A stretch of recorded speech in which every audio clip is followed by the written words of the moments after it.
Sahabat-sahabat, mari kita mulai. Maaf agak terlambat. Ah, Challenging weather. Bismillahirrahmanirrahim. Allahumma sholli ala sayyidina Muhammad wa ala ali sayyidina Muhammad. Rabbi shrah li sadri wa yassir li amri wa hlul 'uqdatam min lisani yafqahu qawli waj'alni waziran min ahli. Bismillah, ya Allah. Alhamdulillah, hari baru. Kita berjumpa lagi. Ingat, kita senantiasa dalam ciptaan yang baru. Hari ini kita akan menelusuri lagi kembali tentang Shiratal Mustaqim. Ingat, minggu lalu kita sama-sama belajar bahwa Allah Ta'ala mencantumkan Shiratal Mustaqim itu dikaitkan dengan fadilah. Ya. Jadi ingat ke urutan ayatnya, kita buka lagi ya, surat An-Nisa, biar diulang-ulang, biar makin menancap. Surat An-Nisa ayat kita mulai dari ayat 69 ya. Jadi ketika kita setiap hari berdoa ihdinas syiratal mustaqim syiratal ladzina an'amta alaihim gitu ya kan, kita kebayangnya kita itu minta jalan orang-orang yang diberi nikmat. Syiratal mustaqim itu syiratal ladzina an'amta alaihim gitu kata Allah. Itu definisi Al-Quran langsung. Syiratal ladzina an'amta alaihim. Berarti wajib mengetahui siapa itu orang-orang yang diberi nikmat, apa makna nikmat. Karena kalau kita tidak paham apa yang kita minta, begitu treatment Allah hadir, ya tidak tidak terasa bahwa kita minta itu dikabulkan. Setidaknya 5 kali sehari kita minta ihdinas siratal mustaqim. Tapi apa hubungannya sih siratal mustaqim yang kita minta dengan bisnis kita yang tiba-tiba kolaps? Dengan intrik di kantor itu, dengan pindah kerja atau pindah lingkungan, apapun dinamika kehidupan yang terjadi, bagaimana kita melihat itu sebagai sebuah pengaturan, sebuah nikmat dari Allah Ta'ala. Sehingga sholat yang kita lakukan dengan kehidupan keseharian itu menjadi sinambung. Jangan sholat-sholat hidup ya seperti dua dunia yang terpisah. Padahal seharusnya sholat menjadi tiang dari adin. Adin tuh by definition ya, our 24/7 gitu. Setiap detik kehidupan kita tuh harus jadi adin, tegak. Dan dinul Islam artinya dalam 24 jam itu harusnya mentalitas yang paling utama itu berserah diri. Dari namanya, kita orang yang muslim, orang yang berserah diri, orang yang percaya dengan pengaturan ilahiyah, and by definition that is nikmat. Treatment Allah Ta'ala itu nikmat. Tapi tak semua orang ditreatment oleh Allah dalam arti diaturin hidupnya. Karena tidak semua orang ingin hidupnya diaturkan oleh Allah Ta'ala. Itu tipikal karakteristik Allah Ta'ala. Kalau orang itu mau diaturin, dia siap terjun. Walaupun mau tidak mau, ya, tauan atau karhan, semua orang dalam pengaturan dia. Cuma ada yang sadar dan kemudian semua menjadi bermakna, ada yang kemudian dia terpontang-panting aja dalam kisaran sebab akibat. Yang dicari bukan Allah. Jadi isinya nggak dapet dari dunia ini. Dia hidup kal an'am, kalau dalam Al-Quran dikatakan dia hidup bagikan binatang ternak, bahkan lebih sesat lagi katanya. Jadi dia hidup secara fisik tapi dalamnya nggak hidup, seperti zombie. Binatang ternak kan hidup, very much alive, yes. Dia bisa melenguh, dia bisa makan, berkembang biak, tapi dia tidak bisa menghasilkan sesuatu hal yang hanya manusia melalui potensi akalnya bisa mengenal Allah Ta'ala. Dan itulah tujuan penciptaan kita semua, karena hadis qudsiynya jelas, Allah Ta'ala berfirman, aku khazanah tersembunyi, khanzun mahfi, aku cinta untuk dikenal, dia tuh rindu untuk dibayangkan. Itu suatu pernyataan yang getir. Saking gak banyak yang ingin mengenal dia tuh, aku tuh kangen banget pengen dikenal gitu. Bayangkan betapa kesepiannya dia sebenarnya. Maka aku ciptakan semesta alam, aku dikenal. Dia sebagai zat tidak butuh ciptaan. Jadi sebenarnya apa sih kerinduan ingin dikenal? Itulah yang kita para kaum sufi itu begitu mau pencarian itu, kok dia menyatakan butuh untuk dikenal ya? Kan dia tidak butuh apapun gitu. Itu hebatnya. Jadi itu cara Allah. Banyak ya cara Allah berbicara pada kita yang setetes air ini. Pengetahuan sesamudra pengen membahasakan kepada setetes air gitu. Jadi begitu bahasanya. Saking merendahkan dirinya gitu. Masya Allah. Membungkukkan. Kalau dalam khusus hikam itu fas uluhiyah. Uluwiyah. Fas Musa alaihissalam. Bagaimana sesuatu yang besar ditundukkan untuk yang kecil. Bagaimana kerajaan Mesir ribuan tahun, 3.000 tahun lebih, kolaps di hadapan seorang bayi Musa. Sudah ada profesinya, udah ada sampai mimpi Firaun tuh bakal ada bayi Bani Israel. Itu runtuh kerajaan. Padahal itu lagi di puncak-puncaknya tuh, masa Firaun Ramses II dinasti ke-19. Hampir 3.000 tahun. Jadi Allah tuh bagaimana menciptakan peradaban ya, 3.000 tahun lamanya, bayangkan berapa generasi itu. Runtuh aja di hadapan Musa. Bayi yang uh, udah bocor tuh informasinya ke Firaun. Makanya kan dibunuh semua bayi-bayi laki-laki Bani Israel.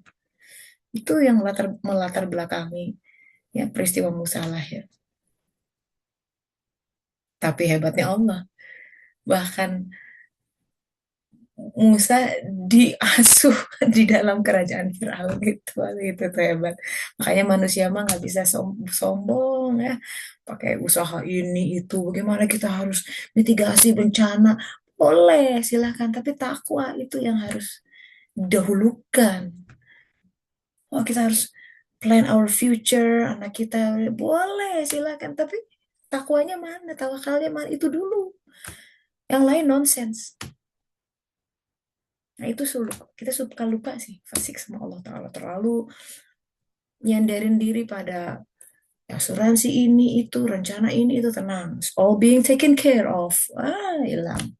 Bisa gitu manusia mah. Fir'aun kan, oh bunuh semua. Bayinya sendiri datang tuh kan. Ya udah curiga tuh. Heh, di tengah dia mengeluarkan dekret membunuh bayi laki-laki. Kok ada bayi laki-laki? Kehadir. Itulah peran Siti Asiyah di situ. Makanya kalimatnya perihal Siti Asia menyelamatkan Musa itu ada dalam Al-Quran dicantumkan. Semoga dia menjadi qurrata ayun. Semoga kita mau dibunuh itu bayi Musa begitu ditemukan ya jelas di tengah-tengah dekret tiba-tiba ada bayi laki-laki pasti ini bayi Bani Israel. Israel nggak sebodoh itu. Bahkan setelah diselamatkan dites terus kan dia. Suatu hari dites tuh Nabi Musa, bayi Musa. Kalau dia bayi bener ya bayi calon nabi pasti pinter. Dites karena suatu hari dia ya anak bayi Musa lucu ya lagi digendong gitu tiba-tiba dia narik jenggotnya Firaun. Jenggot itu di kerajaan dalam tradisi Mesir itu something that very sacred, simbol sesuatu yang sangat sakral. Nah, kalau kita lihat buku-buku Firaun, Firaun tuh banyak. Nama Firaun tuh kayak raja gitu ya. Firaun ada Ramses II, Merneptah, Tutankhamun, macam-macam. Bahkan ada Firaun perempuan. Di salah satu gambarnya Firaun perempuan tuh bahkan menggunakan jenggot palsu itu jadi pasang. Jadi jenggot itu simbol. Ya kita samalah dalam agama Islam kan ini kan lambang ilmu gitu kan. Kalau makanya Rasulullah SAW memelihara jenggot itu silahkan kalau bisa ya. Kalau sebiji dua biji yang usah dipaksakan. Tidak semua itu lambang ya kan. Sunnah silahkan diikuti kalau bisa. Tapi kalau enggak ya, ya mursyid kita berdua juga nggak pakai jenggot. Ya itu. Nah kemudian Nabi Musa lagi ditarik kan narik jenggot. Wah kurang ajar nih anak kata Firaun mungkin gitu. Diujilah dia dengan dua piring. Satu buah merah yang menyala, satu bara yang menyerupai buah, tapi bara api. dalam hati Firaun, ini kalau anak biasa, kalau bukan nabi, udah dia pasti ngambil yang bara karena dia lebih menyala-nyala dan lebih lebih menarik gitu. Landilan landilan nambahnya bayi nabi dia ngambil yang buah. Tapi untuk melindungi itu, karena kalau dia ngambil buah, dia langsung dibunuh. Maka apa yang terjadi sahabat-sahabat? Malaikat diutus oleh Allah Ta'ala. Switch, switch digeser tuh. Jadi si bayi Musa tuh ngambil bara, masukin ke mulutnya, nangis, sakit. Maka dikatakan lidah Musa ada agak cadel gitu kan. Nah kalau bicara sama Firaun, bilang Harun aja yang bicara gitu. Itu ada dari situ. Nah, jadi eh, nikmat Allah Ta'ala itu pengaturannya. Siratal ladzina an'amta alaihim. Nah, kita lihat surat An-Nisa ayat 66, kita 69 ya, kaitannya itu menjelaskan orang-orang yang disebut ahlun nikmah. Siapa saja sih orang yang diberi nikmat? Udah hafal ya, para nabi, siddiqin, syuhada, seminimalnya as-solihin. Orang yang mengerjakan amal soleh, amal-amal yang Allah inginkan dari saat ke saat berbeda-beda ya. Kenapa dia kok tahu apa yang Allah inginkan? Karena sudah ada iman. Jadi orang mengerjakan amal soleh itu mempersyaratkan nur iman. Hatinya harus sudah hidup. Hati hidup dia bisa menangkap petunjuk Allah Ta'ala. Surat At-Taghabun ayat 11, petunjuk itu masuknya ke dalam qaul. Kemudian di ayat 70-nya dikatakan penjelasan tentang orang-orang yang diberi nikmat. Dzalikal fadlu minallah. Itulah fadilah, keutamaan, karunia dari Allah. Jadi fadilah itu terkait dengan keutamaan setiap orang, yang setiap orang tuh punya keutamaannya.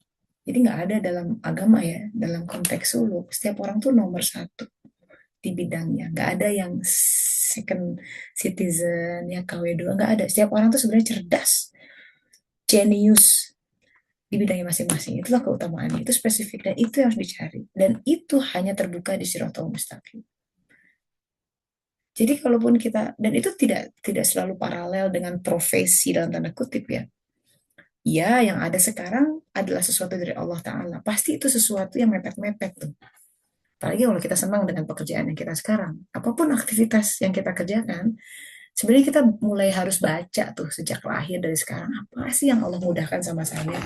Ya, bidang apa, topik apa, dunianya akan merespon soalnya. Makanya suluk itu, fasluki, gitu, berjalan di jalan yang dimudahkan oleh Allah. Salah satu prinsip utama dalam suluk, tidak ngoyo. Tapi tidak ngoyo ini pun harus diukur, karena jangan sampai disalahkan dengan kita tidak mau bekerja keras, ya kan? Kayak saya misalkan, dari awal tuh Mursyid selalu bilang, terjemahin deh, tulis deh, gitu. Saya dibuka itu tahun 2001 ya, alhamdulillah 24 tahun lalu. Dari awal-awal dibuka, coba tes tulis ini, terjemah ini. Ada dua buku yang beliau kasih, saya nggak sempat terjemah sampai sekarang. Saya mau coba lagi, udah hilang. Jadi amal soleh itu berjangka waktu, sama-sama hati-hati ya. Kalau kita lewat, udah saya coba itu dua buku itu adalah Joan of Arc sama buku The Legend of Arthur and the Round Table Knight. Very simple sebenarnya bahasanya, bahasa novel seperti itu. Saya coba beli itu bukunya, mau coba terjemahin nggak bisa. Aneh ya, bukan nggak ada kekuatan gitu, nggak ada semangat bacanya, udah kering. Ya udah beda masanya. Sekarang saya masuk ke Hasanah Alexander, Nabi Sheets. Itu yang bikin bikin flow-nya kerasa gitu. Jadi itu zaman 20 tahun yang lalu saya nggak kerjain. Saya udah tinggal istighfar aja sampai sekarang. Saya kehilangan beramal soleh pada saat itu. Udah disodorin loh. Tapi saya ya males-malesan gitu. Karena mas saat itu masih belum fokus lah, masih sibuk ini itu.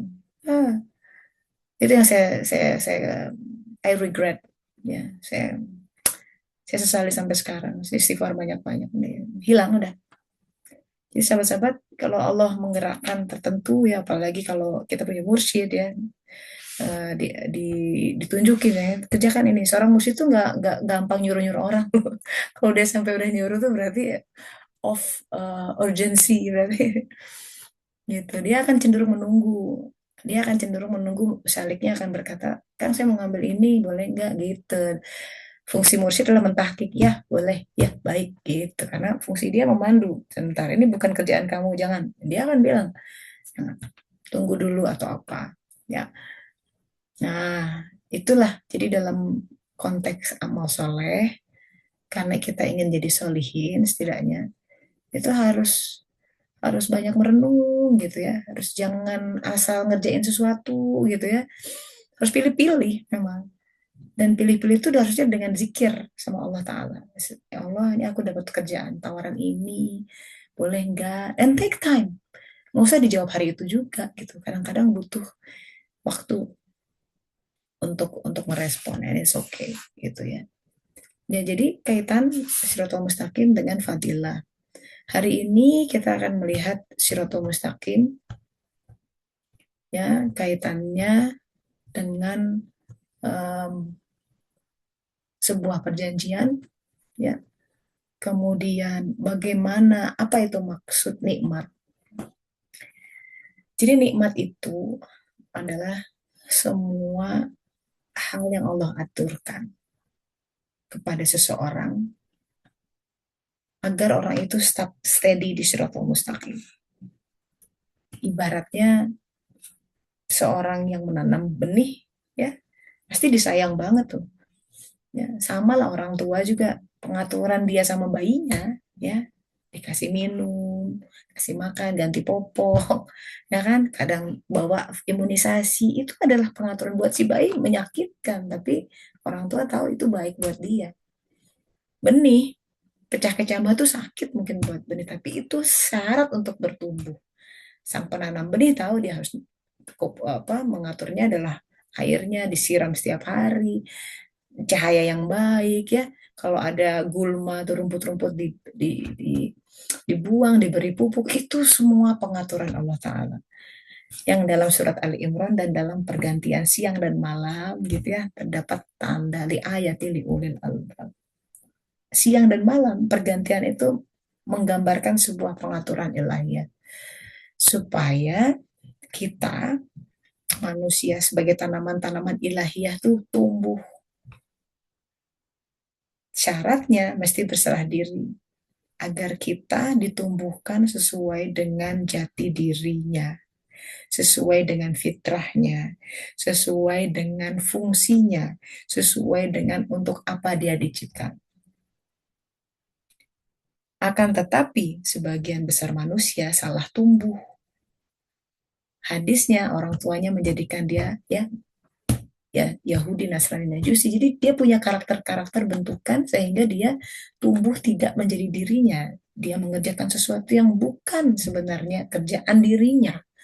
Akhirnya dia nggak happy, kekosongan melanda, ya, ya, kehampaan.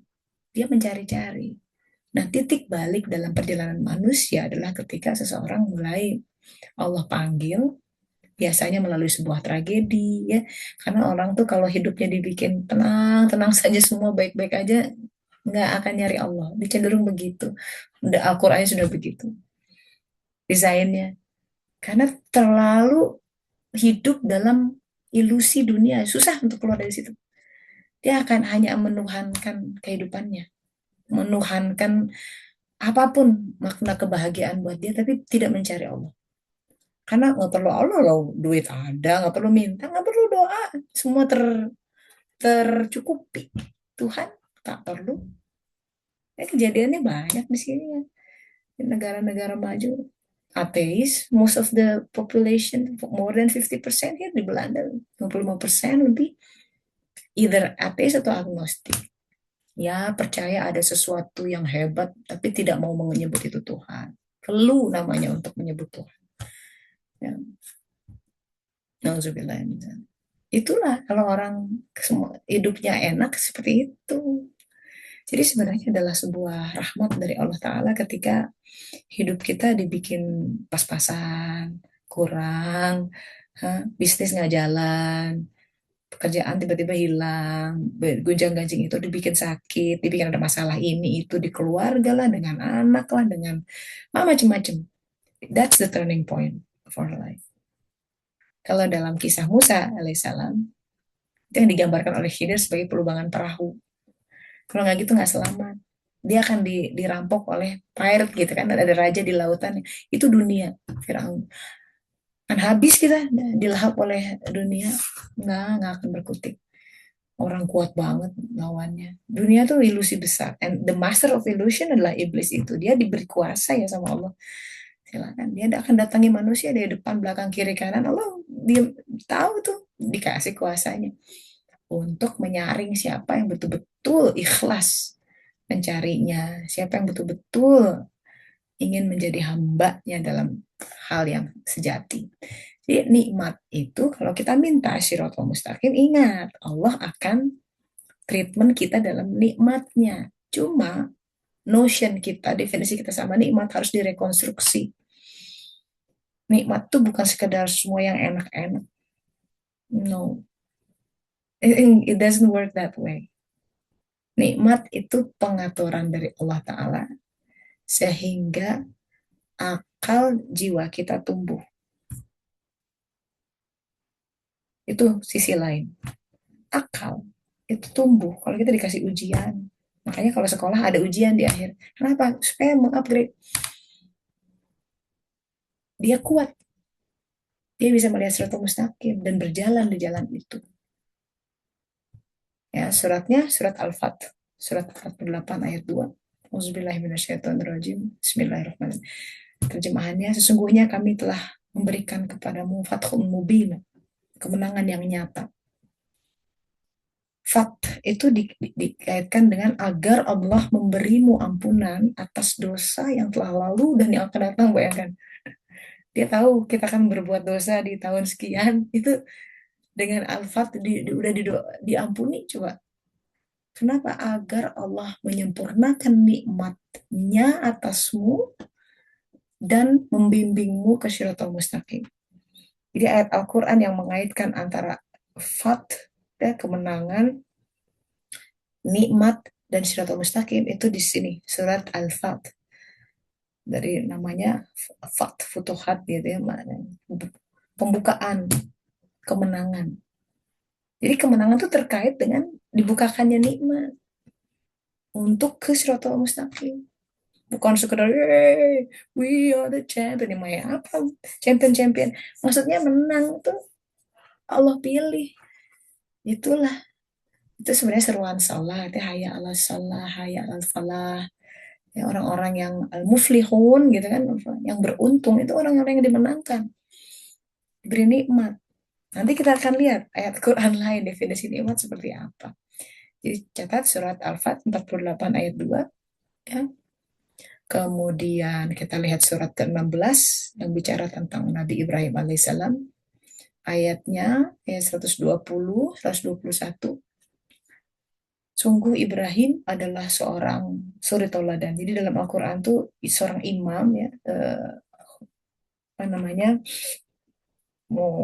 uswatun hasanah itu di dua orang dilekatkan kepada Ibrahim alaihissalam dan Nabi Muhammad Rasulullah SAW. Ya. Dia mensyukuri nikmat-nikmatnya gitu katanya. Allah telah memilihnya dan menunjukinya ke Shirathul Mustaqim. Jadi itu kaitan antara nikmat dengan Shirathul Mustaqim juga. Jadi kita lihat di sini dalam surat 16 An-Nahl 120-121 hubungan antara nikmat dengan Shirathul Mustaqim.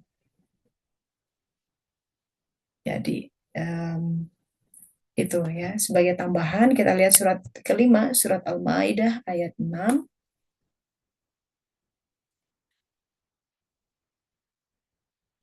Bagian akhirnya, Allah tidak hendak menyulitkan kamu. Ini bicara tentang syariat wudhu. Jadi di awalnya dikatakan kalau salat basuhlah sampai ya detail. Terus diakhiri dengan Allah uh, tidak hendak menyulitkan kamu. Jadi semua syariat yang turun, mau sholat, wudhu, semua ya, zakat itu tidak hendak menyulitkan kamu, tapi dia hendak membersihkan kamu. Ya, karena itulah kepentingan syariat itu adalah untuk membersihkan. Liyutah, liyutahharikum. Jadi membersihkan, mensucikan dan hendak menyempurnakan nikmat tuh barangkali. Ya, itu nikmat ya. Jadi eh, bagian dari nikmat di ayat itu dikatakan tentang sebuah pensucian. Di jalan di Siratal Mustaqim itu kita lagi di purify over and over again. Surat Al-Maidah ayat 6 mengatakan tentang itu. Kaitan antara nikmat dengan orang-orang yang disucikan. Kemudian, nah ini penting. Jadi ketika kita tahu nikmat, oke, aku pengen jadi orang-orang yang diberi nikmat. Oke, tapi ada syaratnya, gitu kata Allah Ta'ala. Surat 7, surat Al-A'raf ayat 171. Ini bicara tentang Bani Israel. Jadi setelah fase Exodus, melewati Laut Merah, ya, lautan dibelah, itu ada fase mereka diambil perjanjian dengan cara yang dahsyat. Itu bukit-bukit diangkat. Wah, kalau di film Hollywood mungkin ya, bayangkan bukit diangkat itu fase Musa tuh banyak hal yang laut dibelah itu bukan naturnya tuh. Laut membelah diri, bukit tercerabut terus melayang di atas tuh kayak awan. Seperti itu dahsyatnya. Itu simbol tuh. Bukit-bukit diangkat seakan-akan naungan awan. Terus sampai direkam di surat Al-A'raf 171. Sampai mereka takut itu akan menimpa mereka besar. Bukan, ya, sampai gelap gitu bayangannya itu. Ini peristiwa dahsyat sekali. Di situ pegang teguh apa yang telah kami berikan kepadamu. Jadi itu berkaitan dengan Taurat karena waktu itu Musa alaihissalam dikasih Ten Commandments ya kan, kitabnya turun. Ingatlah selalu apa yang tersebut di dalamnya gitu, supaya kamu menjadi orang-orang yang bertakwa gitu. Jadi ada sebuah episode Bani Israel harus mengambil perjanjian. Ini aku mau treatment ya, tapi kita janjian dulu salaman. Mau di treatment ya gitu. Jadi itu syarat untuk karena akan kalau nggak diambil perjanjian akan cenderung kabur. Kayak kita lah, kenapa nikah itu beda sama kumpul kebo misalnya ya. Atau nikah di Las Vegas atau agama itu ada syariatnya. Karena di awal harus ijab kabul dulu. Pernikahan itu janji nikah, ijab akad dan ijab kabul itu perjanjian kedua yang tersakral, terberat bobotnya setelah perjanjian nabi-nabi dengan Allah Ta'ala. Itu nabi-nabi diangkat sumpah semua tuh. Sumpah ya, kamu harus menolong Muhammad SAW. Jadi Nabi Adam tahu tentang Muhammad SAW. Nabi Musa, makanya kalau cermat ya, bahkan dalam kitab Nabi Idris, dia sudah memberitakan tentang the Son of Man yang akan turun nanti dan akan menyelamatkan. Itu bicara tentang Nabi Muhammad SAW sebenarnya. Bukan Yesus. Tapi kan karena itu dalam dalam tradisi Nasrani mereka, oh son of man is Jesus. Jesus Isa bukan son of man karena dia tidak lahir dari penyatuan ayah dan ibu. Hebatnya Allah Ta'ala begitu. Udah dari awal son of man is Rasulullah SAW. Maka di khazanah kitab Nabi Idris kita bisa melihat kelanjutannya karena di naskah aslinya itu disebut Mustafa katanya. Orang yang akan turun Mustafa. Mustafa itu Mustafa, julukan untuk Rasulullah SAW. Semua nabi-nabi bicara itu. Nabi Sis, Nabi Idris, tahu akan turun, tapi tidak di sejaman dalam fisik. Di alam sana, jiwa mereka sudah bertemu. Bagaimana cara seorang Nabi Adam, Nabi Sis, Nabi Idris, Nabi Nuh, menolong Rasulullah SAW, melawang ketemu aja enggak? Ayo, kan? Gimana cara nolong? Dengan menjadi dirinya. Dengan tumbuh ya pohon dirinya mau diatur nikmat Allah tuh pesta lah tuh aku aturin semua itinerary-nya semua skenario hidupnya tinggal jalani aja udah gitu Kebanyakan orang nggak mau menjalani skenario hidupnya, tapi orang Nabi itu ketat. Kalau Allah bilang kiri, kiri, kanan, kanan, sehingga kehidupannya layak dicantum di Al-Quran. Itu menolong. Nah, nanti kalau Al-Quran turun ke Rasulullah SAW, ini ya, kisah Musa itu gini-gini. Itu cara Musa menolong Rasulullah SAW. Dengan menjadi seperti apa yang Allah kehendaki dia. Kita mau menolong Rasulullah SAW, surat Muhammad, cara Allah mau menolong kehidupan kita, kita butuh banyak pertolongan. Butuh banyak, pengen husnul khotimah, bener nggak? Pengen masuk, kalau meninggal tuh udah nggak bawa saya, karena kalau setitik saya pun dibawa meninggal itu jadi masalah di alam barzah, apalagi di sana kan takut itu. Pokoknya gimana biar bersih aja, udah gitu aja lah. Yang lain tuh aduh, eksesnya aja itu pun udah lumayan. Sebenarnya ya Allah, saya pulang tuh pengen husnul khotimah, jadi tiap hari di Gerinda nggak apa-apa. Ingat hadis Rasulullah, siapa yang banyak sedihnya di sini paling banyak ketawanya di sana, banyak nangisnya di sini paling banyak hahihinya di sana. Mau bayar mana? Cuman adalah cuman 20-30 tahun lagi. Deal.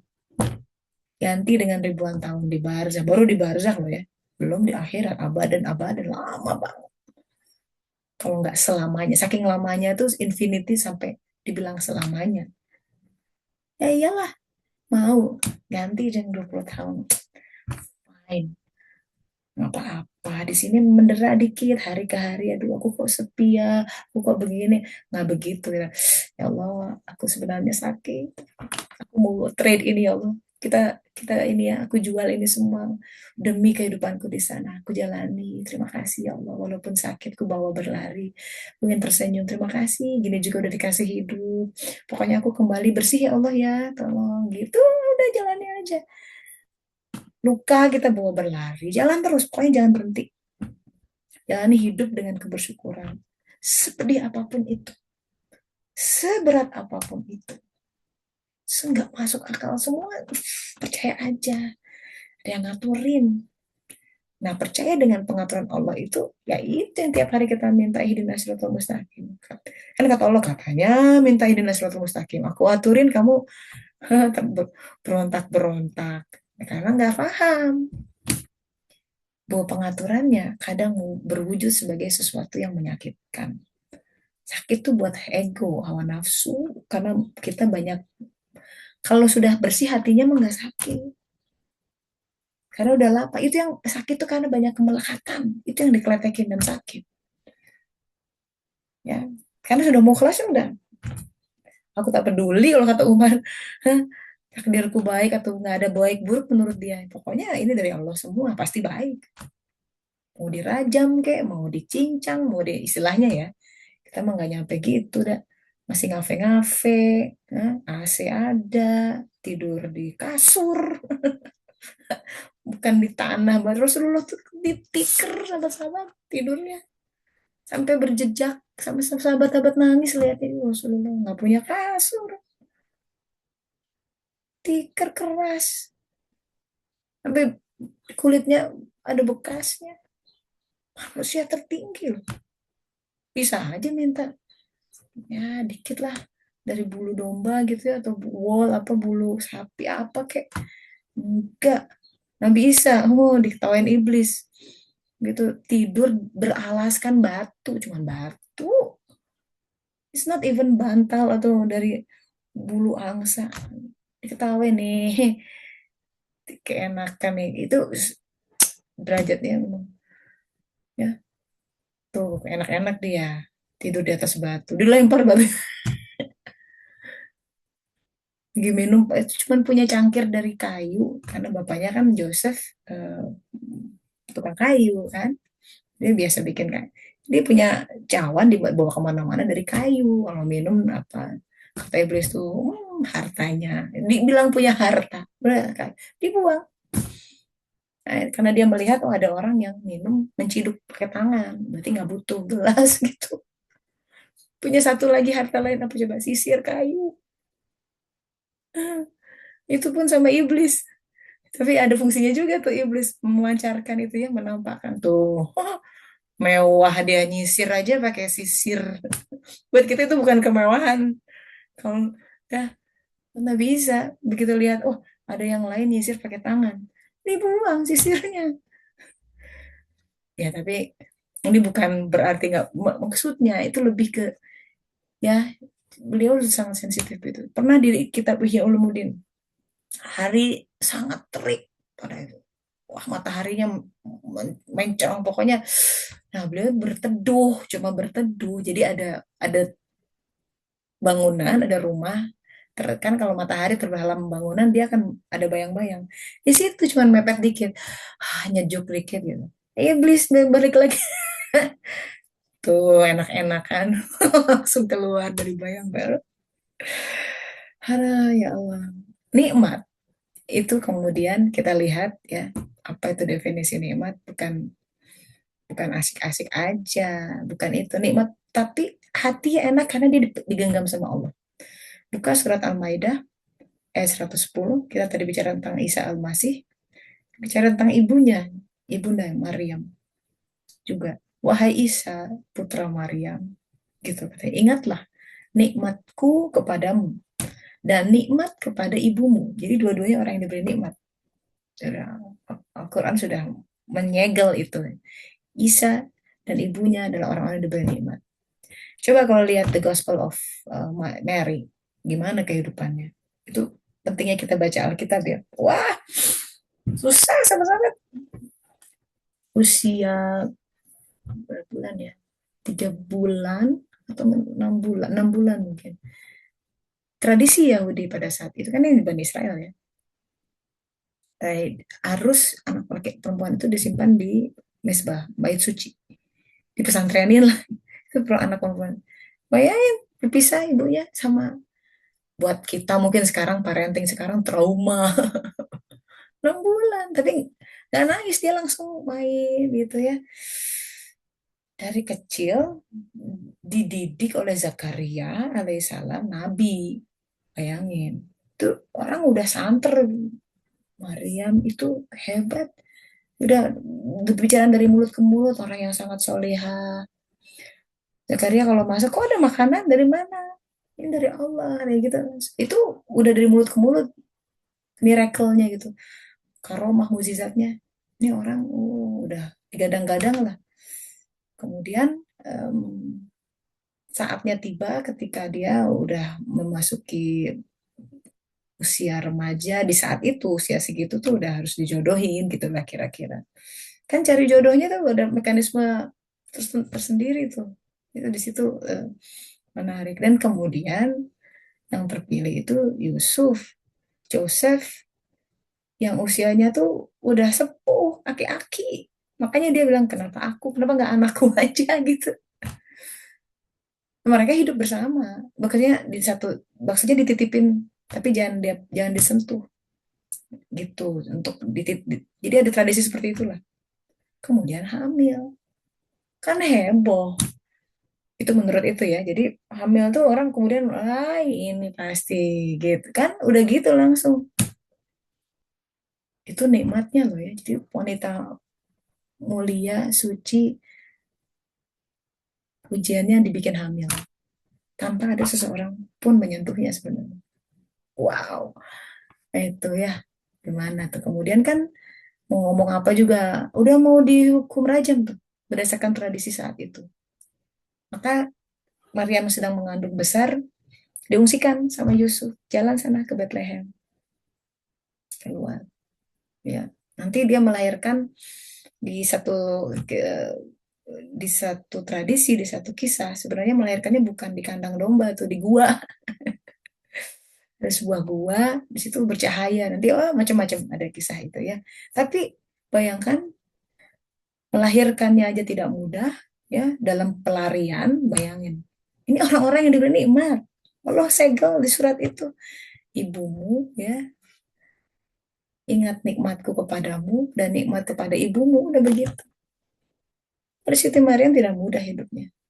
Dalam pelarian, difitnah, gitu ya, terfitnah oleh orang. Ya. Kemudian membesarkan Nabi Isa juga tidak mudah. Ada Gospel Gospel of Thomas gitu ya, itu menceritakan tentang masa kecil Isa Al-Masih. Namanya juga lahir udah bisa ngomong, bayangin, udah heboh tuh. Karena di dalam perut udah punya Roh Kudus. Dalam Al-Quran dikatakan ada satu penggal bikin tanah liat ya, dibikin bentuk burung, ditiup sama dia jadi burung hidup. Itu heboh itu. Ada anak kecil yang lagi main, ada bully ya, main sama dia, weh, diganggu gitu Isan. Anak kecil ini rascal gitu lah, bully. Saya kan kesel ya, Nabi Isa kecil ngomong apa gitu sama orang, kamu jangan begitu gitu. Mati orangnya. Orang tuanya kan, pokoknya heboh. Jadi orang tua Isa itu tidak mudah. Dipindah terus dari satu kampung ke kampung lain. Karena setiap ada di kampung bikin kehebohan. Orang penduduk itu menolak dia. Ini anak iblis kali gitu gitu loh. Pokoknya nggak masuk akal apa yang dia bisa lakukan. Mudah? Tidak. Hidupnya tidak seperti itu. Bayangkan. Ya, itu orang-orang yang diberi nikmat oleh Allah Ta'ala. Nabi-nabi, sidikin, syuhada, salihin. Nabi Daud, oh, berperang seumur hidupnya. Harus seolah-olah ambil istri orang, Uria. Tapi dari situ, dari Batsheba lahir Sulaiman alaihissalam. Itu Amr ya. Jadi kadang-kadang nabi-nabi itu dibuat seolah-olah melakukan sebuah kesalahan, tapi sebenarnya itu sebuah amr. Saking mereka berserah diri, kata Allah. Nabi Khidir, dia di hadapan Musa, orang yang berdosa, orang anak kecil dipenggal gitu, di depan dia, tuh kaget kan. Tiga hal yang dia sebenarnya sedang menjelaskan tentang perjalanan Musa sendiri. Nah, itu kan. Kemudian di Al-Kahfi dikatakan, sesungguhnya aku ini bukan kemauanku sendiri, tapi dari Allah. Tuh kan ya. Jadi gitu. Jadi ketika kita bilang, ihdinas siratal mustaqim, jalan orang-orang diberi nikmat, Allah Maha tahu di balik kejadian itu ada sesuatu yang menghidupkan jiwa kita. Nah, itu jadi orientasinya jiwa. Jangan ke rekening di bank, jangan ke apa indeks-indeks materialistik, nggak akan masuk hitungannya.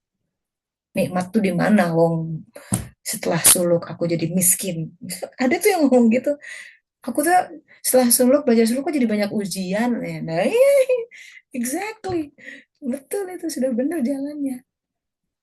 Kok hidupku jadi bolak-balik ya, ya sedang diarahkan ke kehidupan yang lebih baik gitu. Makanya perlu ilmu nih. Kalau enggak bingung. Aku kan pengen bertobat tapi kok kehidupanku, nah karena orientasinya masih materialistik ya susah, nggak bisa begitu. Jadi harus harus harus benar nih cara berpikirnya, benar mau berjalan, mau Siratal Mustaqim yang bener-bener mau diberi yang diminta setiap sholat, atau sholatnya cuma lip sync aja. Siratal Mustaqim, Assalamualaikum, Assalamualaikum, udah sekedar gugur. Tapi kita nggak dapat apa-apa dalam hidup. Tidak meraih yang terbaik yang Allah sudah siapkan sebenarnya. Dan kita mati dengan kehilangan itu. Nauzubillah. Nyesel yang ada. Karena menyesalnya orang di sana itu, aku kehilangan kesempatan beramal soleh. Itu. Ya, jadi sisa hidup kita terus padat karya. Oke lah, kalau kita belum tentu ini bener nggak ini amal soleh atau apa, setidaknya bicara sama Allah Ta'ala, minta sama Allah soal Bismillahnya ada di situ. Gitu. Nah itu jadi hari ini kita kaitkan antara Siratal Mustaqim dengan nikmat. Apa definisi nikmat? Ya, bahwa itu juga terkait dengan sebuah perjanjian karena orang harus ditahan di situ. Janji ya, jangan kabur. When things get toughen gitu, kalau hidup jadi makin mencengkram, percaya aja, percaya dengan pengaturan Allah, jangan kabur, ya, jangan melarikan diri, stay put gitu, terus berjalan. Nah, I know you're tired, but come, this is the way, gitu kata-kata Rumi. Oke, tanya jawab, silakan, masih ada waktu, mungkin ada yang, oh, Mbak Yosi sudah angkat tangan, silakan. Assalamualaikum Teh. Waalaikumsalam warahmatullahi wabarakatuh, gimana? Apa Ya, kabar Teh? Iya gimana Teh, kabar? kayaknya aku Alhamdulillah. lagi butuh pandangan aja. Eh Hmm. Teresa kayaknya udah tahu ya ada perjalanan saya sama kasus ibu, bukan kasus sih, sama ibu saya. Terakhir kemarin kan memutuskan untuk keluar dari rumah dan tidak kontak dengan ibu saya lagi sampai sekarang itu Oktober ya. Tapi Mhm. pada akhirnya saya udah mencapai titik di mana saya udah terima takdir itu Teh. Bahkan Mm. saya tidak memblokir ibu saya masih update status di WhatsApp, saya nggak ada perasaan marah. Kayak bener-bener, ya udah emang aku dikasih takdir punya ibu yang seperti ini, paham nggak sih? Sudah gitu. Mm. Saya nggak mau komplain lagi, nggak mau bertanya gitu. Sama Allah tuh aku udah nggak pernah mempertanyakan lagi Teh sampai hari ini kalau saya sholat tuh nggak saya tanya. Ya udah terima aja. Kalau dulu kan 8 tahun saya komplain mulu kerjaan. Mm. Mm. Komplain mulu. Semakin ya sudah. Dan nggak ada. Saya ketemu ibu saya lagi untuk terakhir kali ngambil barang, izin saya nggak tidak tinggal lagi di rumah. Itu tidak ada rasa marah. Biasa aja, bener-bener kayak sudah. Gitu. Nah oke, abis kejadian itu saya kan dapat kerjaan nih Teh ya. Yang tadinya part time, ternyata saya performanya bagus dalam waktu 1 bulan dan diangkat jadi asisten manajer. Balik lagi sebagai manusia yang masih gila duniawi, ketika dikasih jabatan itu, yang nggak saya pikirin adalah tanggung jawabnya dan tantangan-tantangan apa yang akan saya hadapi gitu Teh. Mm. Yang saya pikir adalah, wah keren nih eksplorasi baru, akhirnya di usia 31 tahun, Allah tahu nih kalau aku emang udah cocok nih jadi asisten manajer 3 tahun lagi, aku bisa jadi manajer gitu. Itu yang dipikirin itu ya Teh ya. Yang pikirin Mhm. udah nggak lagi udah nggak bikin tanggung jawab. Tapi Teh ternyata jadi aku tuh, ini adalah kantor baru, perusahaan travel baru, jadi belum ada, manajernya juga bermasalah, baru resign. Jadi, aku tuh sebenarnya posisi asisten manajer, tapi, job desk dan ruang lingkupnya itu sebenarnya manajer. Cuman karena di sana perempuan tidak boleh jadi pemimpin, you know lah Mm. orang-orang seperti ini. Jadi aku nggak protes. Mm. Ya sudah aku ngerasa ya udah ini buat arena aku untuk belajar jadi leader aja, asisten manajer. Nanti kalau aku mau jadi manajer aku bisa masuk perusahaan lain. Gitu aja gitu. Aku nggak mau menuntut banyak-banyak. Secara nggak langsung kan aku yang pegang power di sini. Aku sekarang atasannya walaupun aku bukan manajer. Jadi aku langsung Mm. tektokannya sama owner. Ternyata aku langsung dikasih ujian yang gede Iya, banget. apa Pertama tuh? setelah aku jadi asisten manajer, aku tahu bawahan-bawahanku ini gajinya itu underpaid dan mereka job desk-nya banyak banget, jam kerjanya juga panjang. Hmm. Terus? Terus aku pikir, aku di sini posisinya udah jadi asisten manajer, aku nggak bisa lagi bertindak seperti serikat buruh. Karena Teh, aku Hmm. tuh lahir dari organisasi kiri Teh. Jadi Teh Tessa Hmm. paham lah, orang-orang kayak aku pasti yang radikal kayak gini kalau udah ngomongin hak pekerja, itu kerasnya minta Iya, ampun. Kan. iya, Tapi aku mikir, ya Allah ini kenapa aku dikasih jawaban kayak gini gitu. iya, iya. Ya udah. Berarti aku mikir, oh tapi aku di sini ada sisi yang nggak aku lihat. Akhirnya aku sadar aku punya power sebagai asisten manajer yang nggak secara langsung aku adalah manajer. Jadi aku harus belajar untuk negosiasi Ya, harus dengan lebih atasan. diplomatis. Ya Biar diplomatis dua-dua dan ya. gimana caranya Mm-mm. bawahanku ini bisa negosiasi. Akhirnya bisa Teh. Semua bawahanku tuh Hmm. sesuai negosiasi di deal. Sombong Ya. dong ngerasa, weh ini challenge-nya ternyata segini doang gitu. Aku bisa nih, aku mampu. Nggak dalam waktu lama Teh, 2 bulan kemudian ada satu kasus baru. Ternyata owner travel umroh ini melecehkan bawahan saya 2 orang dengan pokoknya udah parah, udah separah itu. I mean, Mereka baru sexually atau iya, pelecehan? Oh, wow. pelecehan seksual. Nggak hanya cuman chat genit, tapi udah sampai Wow. ditindihin, diapain Aduh. gitu. Iya, iya, itu segila itu Teh. Astagfirullahaladzim. Hmm. Iya, itu terus di satu bener-bener bayangin Teh, saya pengen marah saat itu, saya pengen Yes. tuntut itu perusahaan, tapi saya ingat, saya masih punya bawahan. Kalau saya tuntut dia sekarang, saat itu posisinya adalah 8 Desember, saya ingat banget. Akhirnya anak magang itu, sebenarnya anak magang Teh yang dilecehin. Saya bilang, "Kamu nggak Hmm. perlu lagi ke kantor, kalau kantor nanyain saya tanggung jawab." Hmm. Saya datang ke sekolahnya, saya konsolidasi sama petugas sama sekolahnya. Kamu mau apa, mau gimana, gimana segala macam. Kalau saya mau ngikutin Teh, saya pengen pukul aja itu ownernya. Saya pengen habisin aja. Hmm. Hmm. Habis dia sama saya Teh. Saya mikir saya punya bawahan. Kalau saya ngancurin atasan saya, Desember akhir bawahan saya nggak dapat gaji. Ya. Kalau saya nggak dapat gaji lu sih nggak masalah ya Teh. Bawahan saya Hmm. gitu. Saya Ya. sekarang pemimpin. Saya ini punya tanggung jawab nih. Saya harus mikirin orang lain. Dan itu ternyata Teh, buat saya Hmm. berat banget Teh. Gila, saya harus mengorbankan kemarahan saya, ego saya untuk mikirin orang lain. Ternyata itu ya Kebayang. sesuai. Iya. Ya. Ya, Di sisi iya. saya juga harus mendampingi si anak magang ini. Saya nggak, kan pilihannya teman-teman saya banyak yang ngasih masukan, ya udah kamu tetap bekerja di sana atau kamu mau mendampingi si korban ini gitu.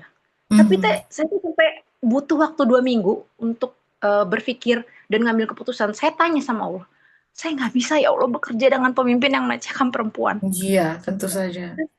Saya tahu saya butuh Heeh. uang ya Allah, saya bilang. Mhm. Saya butuh Iya. uang, saya nggak bisa, saya tahu nih kalau itu kalau ngomongin dari perspektif orang-orang karir, HR, semua teman-teman saya HR kan saya tanyain teh, lebih Mhm. baik kamu sabar dulu aja sambil cari Mhm. pekerjaan, nanti kamu habis itu resign. Terus saya Mhm. ngomong, ya Allah saya nggak bisa. Saya tuh kalau ngomong sama Mhm. owner saya, rasanya saya pengen saya bunuh itu teh. Demi Allah sih, Mhm. dia Mhm. bilang, saya nggak bisa. Saya bilang, saya tidak bisa, saya tidak mau melakukan dosa lagi dan ini prinsip saya nggak tidak akan pernah mau dipimpin dengan laki-laki yang melecehkan perempuan. Itu prinsip saya. Ya. Ya. Akhirnya Mhm. makin hari, nggak tahu ya Allah tuh kasih keyakinan. Udah lu keluar aja. Lu kan tahu ini kezaliman. Ya Mhm. udah keluar Mhm. aja, urusan makan nggak usah dipikirin gitu. Ya Mhm. udah. Mhm. Akhirnya nggak Terus? tahu kenapa tanggal 31 Desember setelah bawahan saya semua dapat gaji, saya pastikan saya tanya, lu udah belum transfer belum sama perusahaan? Mereka dapat gaji, saya keluar, saya buka kasus itu, saya Hmm. buka semuanya ke direksi dan Gimana? lain-lain. Buka kemana? Tadinya kan tidak ada yang tahu. Aha. Terus? Ini tuh bisnis keluarga teh. Ah. Sekolah juga ketakutan. Heboh dong itu.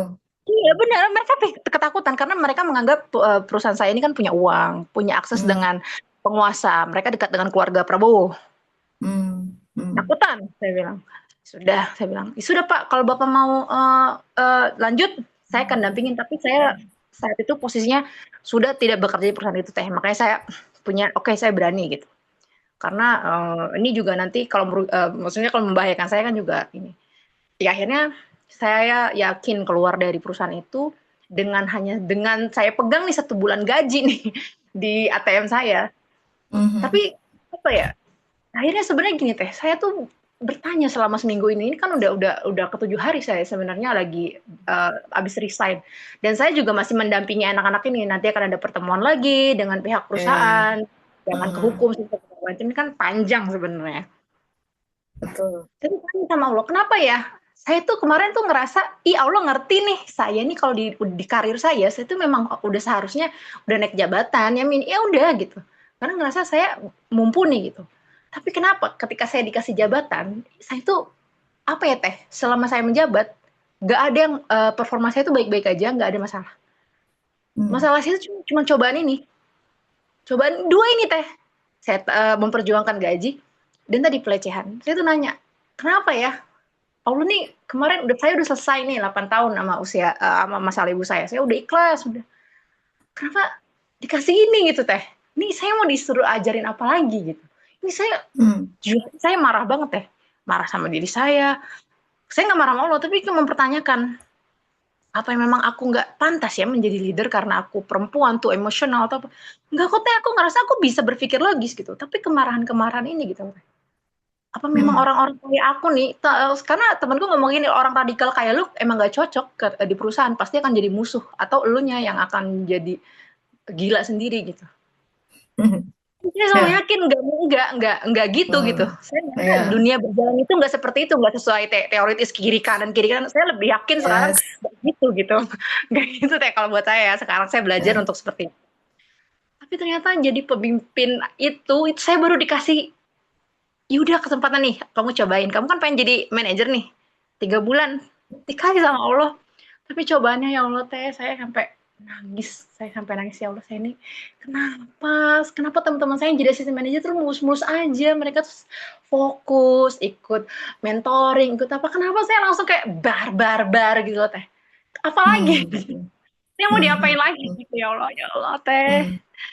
Nah, maaf ya teh sekarang sudah bener. sudah berdamai dengan takdirnya.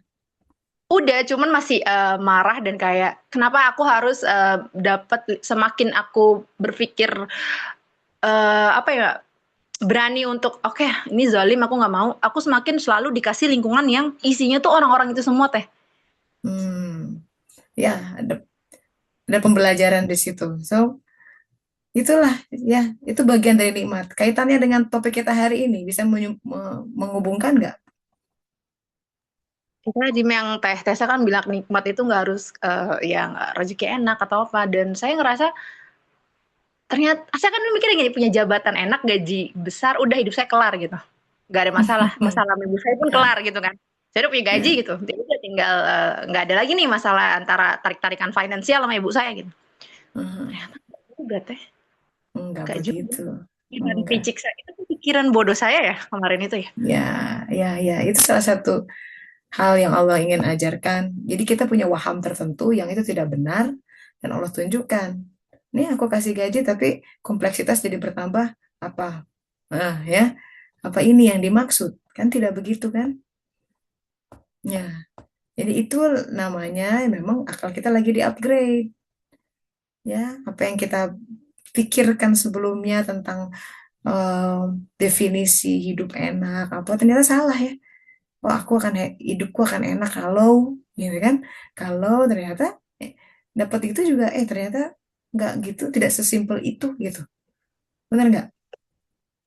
Ya, jadi Iya itu teh bener. akal kita lagi di-upgrade. Alhamdulillah. Jadi kalau misalkan kenapa ya? Nah, itu pertanyaan kenapa ya? Itu lagi diuji itu memang. Itu khas ujian. Ujian tuh pakai tanda tanya kan. Kalau kita ujian tuh mesti jawab pertanyaan, benar nggak? Tapi Iya juga iya. ujian memang dibikin bingung. Agama itu kebingungan. Itu kata Rasulullah SAW. Bingung kenapa ya kok gitu? Itu justru lagi di upgrade akal tuh. Kalau nggak ada nanya kenapa ya, itu si akal lagi idle tuh, lagi nggak jalan, numb. Justru kita mikir tuh kenapa ya di situ si otot tuh lagi eh, si otot akal tuh lagi dipompa gitu. Kalau nggak begitu nggak akan kuat. That's the only way. Alhamdulillah ya. Jadi semoga itulah salah satu pengabulan Allah Ta'ala doanya Mbak Yos setiap hari, ihdinas syiratal mustaqim. Lewat kompleksitas hidup ditingkatkan. Memang kalau kita semakin berusia, ya kompleksitas hidup kan meningkat. Jelas. Nanti kalau udah menikah beda lagi, punya anak beda lagi, punya cucu beda lagi. Begitu. Sekarang nuansanya dengan orang tua, dengan kantor, nanti beda-beda. Setiap orang punya medannya masing-masing. Semua itu untuk ya belajar. Ya hidup tuh harus belajar. Makanya dari buayan sampai liang lahat, coba bayangin. Liang lahat tuh kita udah mati kok bisa belajarnya apa gitu kan. Sampai di titik terakhir di barzah kita masih belajar. Dan terus belajar sampai ke sana. Gitu ya. Jadi semangat belajar itu, jadi kalau kita misalkan kenapa ya, itu jangan, itu pertanyaan yang bagus. Kenapa ya kok aku di situ? Tapi bukan kenapa ya mengeluh ya, tapi dalam arti ingin dapat jawabannya itu hanya dari Allah Ta'ala. Alhamdulillah. Ya, Alhamdulillah Mbak Yosi selamat apa namanya mengarungi semester baru dalam kehidupan. Ini semua sekolah ilahiyah ya, jalani dengan baik, ada tahapan-tahapannya, ada sebuah anugerah yang tak terduga ya. Jadi itu pokoknya yang harus dijaga Mbak Yosi sholat ya. Iya Jangan teh. telat, kalau kalau bisa awal waktu pantengin gitu. Kalau kita meeting sama bos aja, sekian jam sebelumnya udah persiapan. Sama Allah mah nggak ada persiapan yang memalukan gitu ya. Kita sebelum sholat, wah udah dulu ah gitu. Jadi begitu azan udah gitu dong harusnya. Allah akan melihat tuh hal-hal kayak gitu. Jangan sepelekan hal seperti itu. Pengagungan kita sama Allah sekedar ada duit nih, beli sejadah baru biar yang udah kumal diganti. Allah lihat, beli mukena baru kalau kita mah beli baju-baju wae ya, hari mukena belel gitu ya, nggak cocok, nggak pantas gitu. Buat Allah satu persen ini kan. Jadi di ruang pun ya, misalkan ruang walaupun kamar harus tempat sholat tuh harus harus khusus. Jangan pindah-pindah. Kalau bisa jangan di selasar atau apa, khusus gitu bikin. Hari bed gede gitu ya, tempat sholat mepet, nggak pantas, nggak pantas. Bed Itu akan mah mempengaruhi teh. aja. Oh, banget, banget. Allah akan melihat itu. Dia mengagungkan aku ya gitu. Sholatnya di musola di kantor perbaiki, eta meni butut baru saya kalau paling paling enak tuh kan kalau di mall musolanya kan beda tuh pengagungan dia, saya akan datang lagi ke mall itu Hari saya ke Mall Gajah Mada, kan sholat di mana tempat sholat itu di tangga. Allah kasihan banget karyawan-karyawan yang sholat di tangga ada selasar. Atau ke maaf ya Jogja Department Store tuh. Saya sebut aja gitu karena saya tuh kumel, bau, em, nggak dibersihin, kelihatan pengagungan itu mah. Ah, beda kalau mall tempat sholatnya, tebal karpetnya, bersih, barakallah, barakallah. Kita juga gitu di tempat sholat kita harus jadi pusat tuh tempat sholat tuh pusat dari rumah. Kar- Beli yang paling tebal biar nyaman duduk di situ. Ya, hari beli ini itu branded berani bayar. Ya beli sejadah nggak apa-apa lah 200.000 berapa kayak berani. Jadi kita sejadah terus harus rangkep baju ya pakai mukena yang bagus gitu menghadap Allah. Allah melihat tuh kayak gitu-gitu. Tasbih ada, ya Quran itu itu jadi core tuh dalam kehidupan karena kita hidup tuh dari sholat ke sholat ya itu jadikan tiang kita kemudian melihat bagaimana Allah mengisi kehidupan kita dari waktu sholat ke sholat itu suluk harus gitu jadi yang harus patokan sholatnya kalau tiangnya tegak yang lain mengikuti tapi rumah tiangnya aja nggak ada mau bangun apapun ambruk kalau kata seorang ulama nanti ditanya tuh sholat nomor satu yang lain tuh nol nol nol nol ya ya jadi kalau sholat yang nggak ada ya karena itu basic ya itu jadi sibuk apapun Mbak Yosi sholat mah maaf bos sholat aku ke bos besar dulu ya nanti aku balik lagi 5 menit oke 5 menit 10 menit I'll be back gitu sorry guys waktu sholat kita break dulu gitu dong kan bos nih sekarang dong manajer hey guys sholat sholat sholat break dulu nanti kita lanjut gitu dong ya jadi bikin jadi semuanya bernuansa jadi barokahnya keluar gitu ya amin ya robbal alamin baik sahabat-sahabat alhamdulillah Makasih ya, insya Teh. Allah sama-sama semangat ya minggu depan kita lanjut lagi dengan pembahasan tentang Shiratal Mustaqim kita sama-sama tutup dengan doa akhir majelis Subhanaka Allahumma wa bihamdika asyhadu an la ilaha illa anta astaghfiruka wa atubu ilaik. Alhamdulillahirabbil alamin. Selamat menjalani kehidupan dengan penuh kebersyukuran sahabat-sahabat. Saya pamit dulu. Assalamualaikum warahmatullahi wabarakatuh. Terima kasih. Warahmatullahi Pamit ya. Terima kasih. wabarakatuh.